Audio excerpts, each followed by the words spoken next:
여러분에게 자동차 사고가 나지 않기를 바라지만 혹시라도 사고가 나면 저처럼 되지 않기 위해서 제가 작년 9월인가 10월에 그런 일이 있었지만 사진을 꼭 찍어 두십시오. 사진 찍어 두셔야 상대방이 자기 아무런 잘못 없다고 했을 때 그 일이 증거가 있거든요. 아니면 증인이라도 옆에 누가 증인 서줄 사람이 있으면 증인이라도 챙겨주셔야 나중에 좋습니다.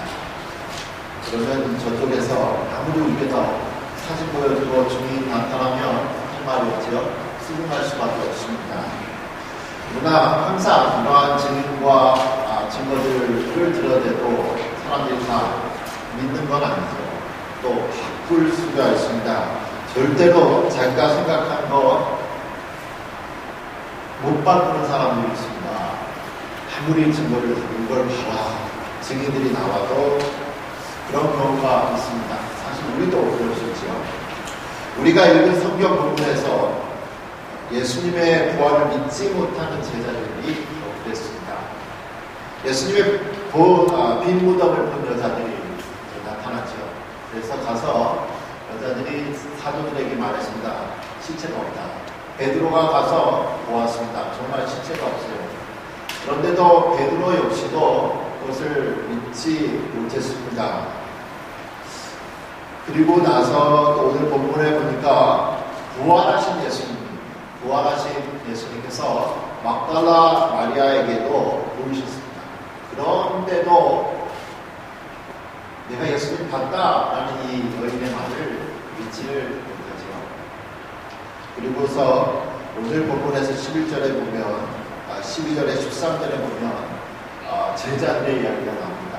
예루살렘을 떠나서 그날이 예수님이 이제 부활하신 주일이었는데 그러한 사실들을 믿지 못하고 예루살렘을 떠나는 두 제자 이야기, 이 이야기가 누가복음 24장 13절에서 35절까지는 길게 나오는데 이 두 사람이 엠마오라는 곳으로 이제 갑니다. 7마일 정도 떨어졌는데 예루살렘에서 가는 날 저녁에 그날 부활주일날 저녁에 보면 이미 아침에 있었던 이야기들, 여자들이 빈 무덤의 소식들, 베드로가 빈 무덤을 확인했다는 것, 그리고 막달라 마리아가 예수님을 보았다는 이야기를 이미 다 들었어도 이 사람들이 그걸 믿지 못하고 엠마오로 가게 되죠. 그날 밤 예수님께서 나타나시고 그들과 먹으실 때 눈을 여셔서 성경을 풀어주셔서 그리스도인을 본인이 예수님이고 죽은 예수가 살아났다는 것을 보여주십니다. 그래서 이들이 기뻐서 오늘 성경 본문에서도 본 것처럼 다시 예루살렘으로 돌아가지. 그러면서 우리가 예수님 정말 만났다. 두 제자가 있습니다. 이 제자들은 12사도 중에 가룟유다는 이미 자살해서 남은 11사도를 아니었습니다. 그런데도 이러한 사람들이 제자들이 믿지를 못하지요. 너무나 못하였습니다. 예수님이 부활했다면 그리고 그날 하루 종일 수많은 증인들이 있었고 그것을 본 사람이 다른 사람들도 아니고 베드로였고 제자들이었다면 믿었어야 하는데 믿지를 못했습니다. 너무나 믿지 못했다. 특별히 오늘 본문 13절에도 두 제자들의 보고 역시도 역시 믿지 아니하니라고 말을 하고 있습니다. 아무리 예수님이 살아났다 제자들에게 얘기해도 증거 있고 증인이 있어도 왠지 안 믿으려고 작정을 했는지 안 믿으려고 답답하기만 하죠. 예수님을 지난 3년 동안 쫓아다녔다면 제자들이 지금쯤은 믿어줘야 했습니다. 수많은 증거와 증인들이기 때문에. 그런데도 이렇게 안 믿어지는 제자들을 보면 이렇게 생각할 수 있죠. 정말로 부활이라는 사건은 믿기가 힘든 사건이다. 그렇게 쉽게 믿어줄 수 있는 사건이 아니다라는 것입니다. 특별히 제자들 죽음을 예수님이 이 땅에 살아계실 때 3번 죽은 자를 살리신 걸 보았고요. 구약 성경에서 보면 엘리야 선지자, 엘리사 선지자가 죽은 사람들을 살리는 내용이 있습니다. 예수님이 이 세상 사람 중에서 최초로 죽음에서 다시 살아난 사람들이 아닙니다. 이미 보았고 읽은 그러한 죽음의 살아남 사건들을 제자들은 받아들이기가 힘이 들었다라는 겁니다. 그러나 단순히 이 예수님이 죽으시고 살아난 것이 힘들어서 믿어지기 힘들어서 안 믿는 게 아니었다, 못 믿는 게 아니었다라고 예수님이 말씀하시죠. 그날 부활절날 저녁 수많은 증인들의 소식을 듣고도 믿지 않고 두려움과 떨림 속에서 그래도 또 배가 고프니까 저녁 돼서 밥 먹을 때였습니다. 14절에 보니까 읽지요 제가. 그 후에 11 제자가 음식 먹을 때에 예수께서 그들에게 나타나사 그들의 믿음 없는 것과 마음이 완악한 것을 꾸짖으시니 이는 자기가 살아난 것을 본 자들의 말을 믿지 아니함이라. 예수님께서 지금 꾸짖고 계시죠. 이게 왜 이렇게 믿는 겁니까? 안 믿기로 작정을 했습니다. 이 사람들은 마음이 완악하다는 표현을 영어 성경에는 refusal to believe, 안 믿기를 그냥 거절한 이러한 모습들 예수님 꾸짖으시는데 예수님이 화가 날 겁니다. 부활을 믿는다라는 것은 힘이 있는 일이죠. 성경에서 우리가 알기 힘든 것 중에 하나, 믿기 힘든 것 중에 하나, 여러분 노아의 홍수 사건을 믿습니까? 노아의 홍수 사건. 창세기에 나오는 내용을 보면 하나님께서 타락한 이 세상을 물로 심판을 하시는 내용이 있죠. 물로 심판을 하십니다. 그리고 나서 창세기 9장에 보면 홍수가 시작될 때 물이 꽉꽉꽉 차가지고요. 하늘이 열리고 땅이 열려서 물이 차서 이 땅의 가장 높은 산도 물로 가득 찼다라고 말씀을 하고 있습니다. 저희가 지난주 월요일에 미시건에 있는 미시건 대학교, 애나버에 있는 대학교 자연사박물관을 저희가 다녀와서 저도 처음 그날 알았는데요. 사진 보고 자료 보고 놀랐습니다. 제가 그림 사진을 보겠지만 저게 뭐냐면 고래뼈거든요. 현존하지 않는 종류의 고래뼈입니다. 원시 고래뼈라고 더 큰, 지금 있는 고래보다 더 큰. 근데 주변 배경을 보시다시피 되게 사막이죠. 어디 사막이냐면 사하라 사막.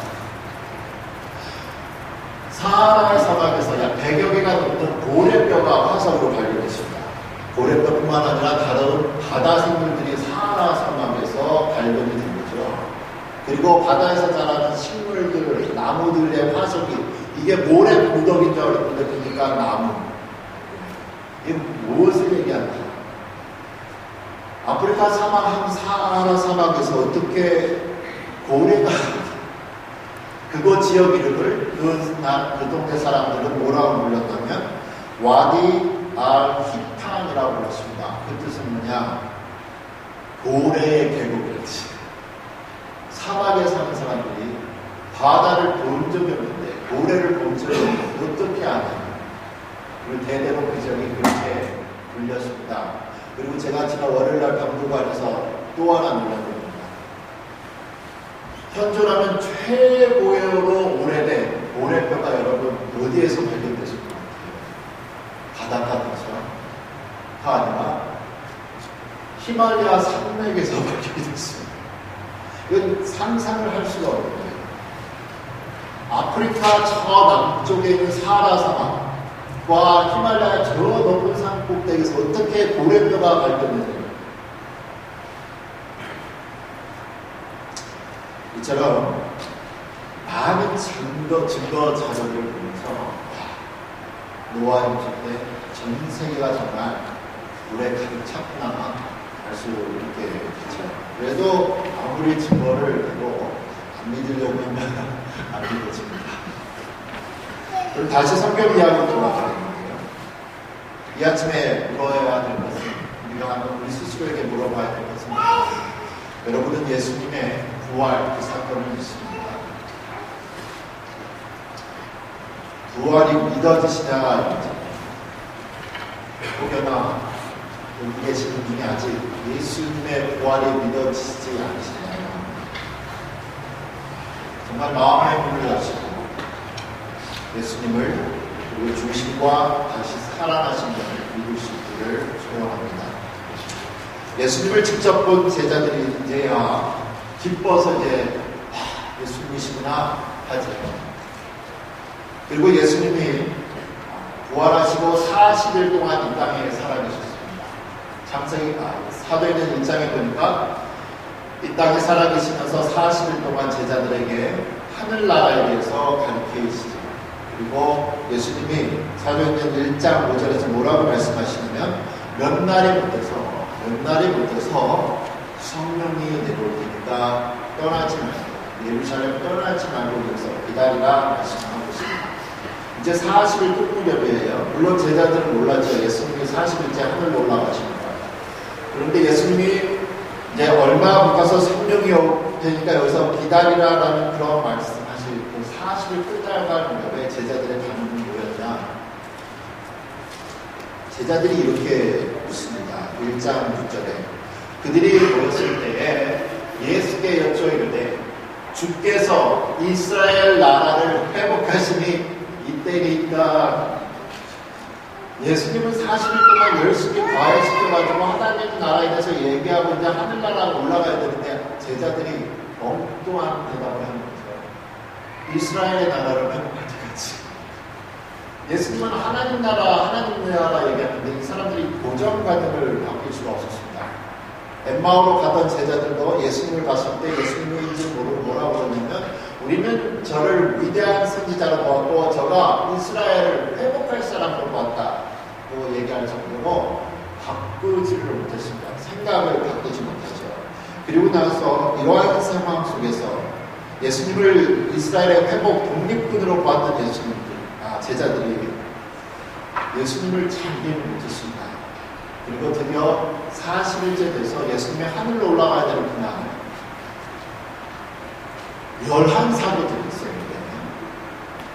마태복음 28장 16절 17절에 이렇게 말씀합니다.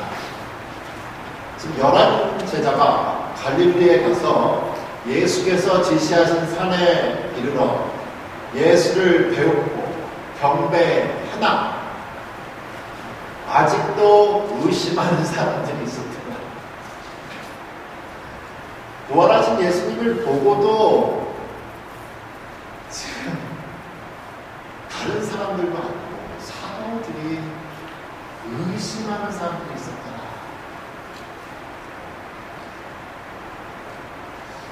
몇몇 사람들 대단한 사도들이었어요. 자기의 생각, 고집 바꿀 수가 없었습니다. 부활하신 예수님에 대하여서도 마찬가지죠. 이러한 모습을 보고 예수님 정말 답답하셨을 것 같아요. 야, 진짜 옵니다. 진짜 옵니다. 진짜 옵니다. 하고 계시죠. 그렇지만 제자들도 사도들도 예수님의 부활하신 직접 눈으로 보고도 믿기 어려울 정도로 예수님의 부활 사건은 그렇게 힘들다, 받아들이기가 믿기가 힘들다라는 사건을 오늘 본문으로 말씀하고 있습니다. 제가 예전에 오래전에 들은 설교에 나왔는데 한 선교사님께서 아프리카에 가셨습니다. 옷 안 입고 다니는 이런 원주민들에게 자기의 젊음을 다 바쳐서 사역을 하시죠. 그리고 이 사람들에게 옷 입는 법을 가르쳐주고 옷을 입게 했습니다. 복음을 전했습니다. 그리고 시간이 지나서 이제 선교사님도 은퇴하셔야 되니까 은퇴하기 위해서 고국으로 갈 때가 됐죠. 조그만 비행기가 그 선교지에 왔습니다. 그리고 선교사님은 이제 필드에서 조그만 비행기 타고 하늘로 올라갔는데 밑에서 원주민들이 잘 가시라고 손을 흔들어요. 옷을 입고 그 모습을 보면서 선교사님이 정말 감동했습니다. 자기가 헌신한 지난 30-40년이 아깝지 않죠. 저 사람들이 변해서 내가 처음에 왔을 때는 옷을 입고 뭐가 뭔지도 모르고 살던 사람들이 옷을 입고 있구나 이제 하면서 기쁜 마음으로 날아가고 비행기가 사라졌습니다. 그러자 비행기가 사라진 거에 눈에 보이자 옷을 입었던 원주민들이 다 옷을 벗고 원래대로 살았다. 이처럼 복음은 받아들이기가 힘이 듭니다. 그렇게 쉽게 간단한 사건이 아니라는 거죠. 예수님께서 하늘로 올라가기 바로 직전까지 의심한 사도들이 있었던 것처럼 오늘날 우리도 예수님의 부활하신 예수님의 하나님 되신 예수님이 우리를 위해 오셨다 죽으셨다라는 이러한 복음을 인정하고 믿는다는 거 참 힘듭니다. 이것은 부활하신 예수님도 11명의 사도들을 다 그렇게 바꿀 수가 없었죠. 그처럼 힘듭니다. 하물며 2000년이 지나서 그 사건의 현장에 없었던 겁니다. 그 현장에 있던 사람들도 믿기 어려운 것을 지금 믿는다. 이건 대단한 일이죠. 그리고 안 믿어지는 건 당연한 겁니다. 뭐라고 할 수가 없어요. 안 믿어지는 건 어떻게 할 수가 없죠. 부활하신 예수님을 보고도 제자들이 믿었는데 그럼 주변에서 아직도 교회 다닌 지가 언제나 됐는데 얼마나 됐는데 아직도 그렇게밖에 못했느냐 이렇게 우리가 볼 수 있는 사람들이 있겠지요. 제가 아는 분이 70이 넘으신 분이 한 분 계시는데 이분이 한국에 계시는데 한국에 교회에서 다니는데 오랫동안 교회를 다녔어요. 근데 이분이 술을 너무 좋아하시고 술을 너무 좋아하시니까 낮에도 술을 드시고 밤에도 술을 드시는데 그날도 주중에 또 자시고 제대로 못 걸으시죠.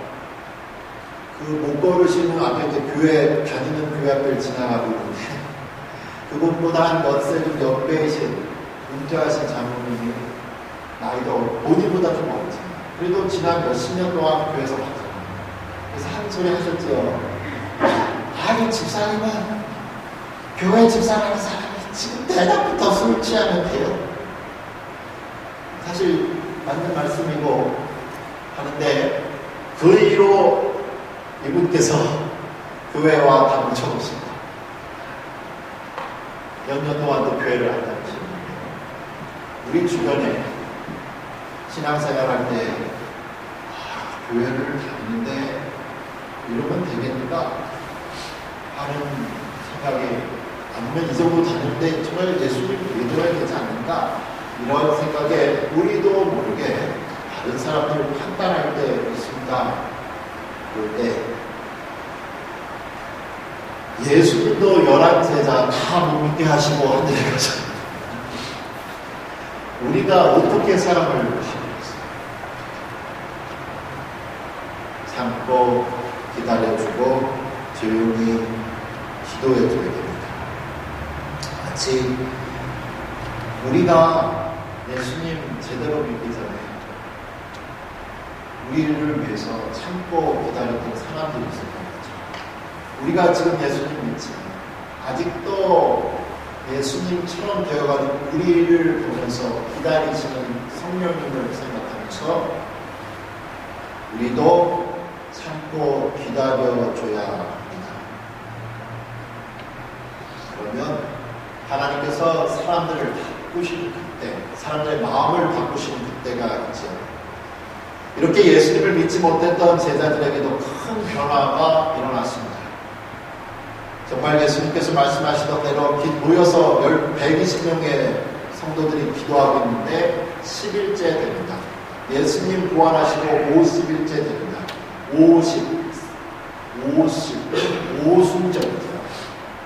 볼이 첫 추수하는 그날 약속하신 성령님이 오셨습니다. 성령 받고 이 사람들이 변화되기 시작했죠. 예수님을 개인적으로 체험했습니다. 예수님을 개인적으로 체험했기 때문에 전에는 무서워서 숨어있던 제자들이 이제는 밖에 나가서 대놓고 죽으면 죽으리라의 각오로 예수님 전하다가 다 순교하게 되죠. 오늘 이렇게 부활하신 예수님을 천천히 믿게 되는 제자들을 보면서 하나님께서 그들에게 관대했던 것처럼 우리들에게도 관대하십니다. 아직 믿지 못하는 성도들에 대해서 하나님이 관대하시고 아직도 어린 아이와 같은 신앙의 사람들에게 대해서 관대하시면서 기다리고 기다려주시지요. 이러한 사건들 믿게 해주신, 믿을 수 없는 일들을 믿게 해주신 하나님께 감사를 줍니다. 그리고 정말 확 내가 변하지 못한다. Radical Christian, Radical Change. 우리가 한 번에 확 안 바꿉니다. 확 안 바꿉니다. 천천히 바뀌도록 기다려주시는 하나님의 성령. 그리고 지금 내가 그렇게 확 안 바뀌어서 내 모습 보고 화날 때가 있지만 언젠가 변화, 그날을 사모하면서 하루하루 살아가는 귀한 은혜가 있기를 소원합니다. 기도하겠습니다. 살아계신 우리 하나님 아버지, 날마다 우리를 인도하시고 도우시는 하나님 감사합니다. 부활의 사건을 제자들이 듣고도 보고도 못 믿었는데 하나님 우리에게 은혜를 더하여 주시고 살아계신 하나님과 더불어서 이 부활의 은혜를 알게 하시고 믿게 하신 하나님 감사합니다. 감사하신 하나님 은총 내려주시고 평강의 평강으로 우리를 지켜보아여 주시며 아직 하나님을 믿을 수 없는, 정말 믿으려고 해도 믿겨지지 않는 그 심령 하나님 긍휼히 여기시며 불쌍히 여겨주시며 예수님 믿을 수 있도록 허락하여 주시옵소서. 그리고 연약한 믿음 어린아이의 신앙이 자라도록 은혜를 더하여 주시옵소서. 오늘도 부활하신 그리스도를 찬양하며 예수님 이름으로 기도합니다. 그 앞에 광고 말씀드립니다.